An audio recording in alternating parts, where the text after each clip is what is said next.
थाना रतनपुरी क्षेत्र के गांव फुलत में प्रेम प्रसंग के चलते खूनी संघर्ष में पहले 3 दिन लोगों की मौत हो चुकी। खूनी संघर्ष में घायल हरिमोहन के गत देर रात को निजी अस्पताल में उपचार के दौरान मौत हो गई। गांव फुलत के खूनी संघर्ष में अब कुल 4 लोगों की मौत हो गई। लड़की पक्ष के 3 लोगों की मौत हो गई, जबकि लड़के पक्ष एक युवक अंकित की मौत हो गई। बचाव पक्ष के अधिवक्ता श्रवण कुमार जानकारी देते हुए बताया कि हत्या के मामले में जिला कारागार में निरुद्ध हरिमोहन की पत्नी मीना और पुत्र सचिन को हरिमोहन के अंतिम संस्कार में शामिल होने के लिए मुख्य न्यायिक मजिस्ट्रेट ने 4 घंटे की पैरोल दी गई। उन्होंने बताया कि 27 फरवरी की रात 2 पक्षों में खूनी संघर्ष हो गया था, जिसमें दोनों पक्षों की ओर से मुकदमा दर्ज कराया गया। बताया कि लड़की पक्ष की ओर से 3 लोगों की मौत हो चुकी है, जबकि लड़के पक्ष की तरफ से अंकित पुत्र राजू की मौके पर ही मौत हो गई थी। इस पूरे मामले में थाना रतनपुरी पुलिस ने 6 लोगों को गिरफ्तार कर जेल भेज दिया था, जिसमें हरिमोहन सहित उसकी पत्नी और पुत्र भी शामिल है। इस मामले में जिला कारागार में बंद हरिमोहन की पत्नी मीना और पुत्र सचिन को पैरोल एप्लीकेशन न्यायिक मजिस्ट्रेट के लगाई गई।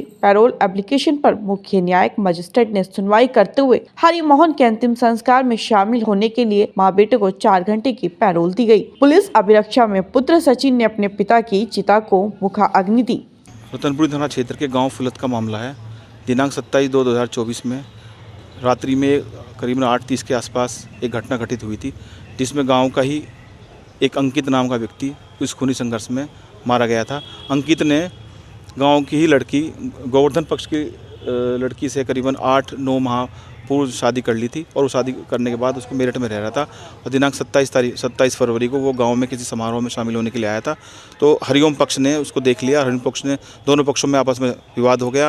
विवाद में वहाँ गोली चल गई, जिसमें हरिओम पक्ष की हरिओम के और उसके दोनों लड़कों के राहुल और रोहित के गोली लग गई थी पेट में, और उसी समय रोहित की तो घटनास्थल पर मृत्यु हो गई थी। राहुल की उस दिन नेक्स्ट डे मृत्यु हुई और उपचार के दौरान, और कल दिनांक 11 फरवरी में हरिमोहन की उपचार के दौरान मेरठ में मृत्यु हो गई है। और उसी समय उसी घटनास्थल पर दूसरा जो युवक जिसने शादी की थी, अंकित नाम था जिसका, वो भी इस घटनाक्रम में उसकी भी मृत्यु हो गई थी। मामला प्रेम प्रसंग का बताया जाता है। दोनों पक्ष की तरफ से FIR हुई थी। दिनांक 28/2/2024 में एक FIR गोवर्धन पक्ष की तरफ से दर्ज हुई थी। धारा 300, 147, 148, 149, धारा 302 IPC में दर्ज हुई थी। दूसरी FIR राजू की तरफ से दर्ज हुई थी। उसमें जो मुलजिम बनाए गए थे, मुलजिम 6-5 लोगों को मुलजिम बनाया गया था।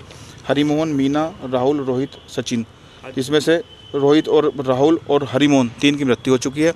और सचिन, मीना और सचिन वो जिला कारा मुजफ्फरनगर में निरुद्ध है, जिनके आज हरिमोहन की मृत्यु में होने पर उनकी अंत्येष्टि में शामिल होने के लिए अनुमति प्रदान करने के लिए प्रार्थना पत्र माननीय न्यायालय में दिया गया था, मुख्य न्यायिक मजिस्ट्रेट के यहाँ पे। कितने घंटे की पैरोल मिली है? इसमें आज शाम 6 बजे से लेके और रात्रि 10 बजे तक का पैरोल की अनुमति स्वीकार की गई है। इसमें हरिमोहन के लड़के सचिन और उनकी पत्नी मीना को अंत्येष्टि में शामिल होने की अनुमति प्रदान की गई है।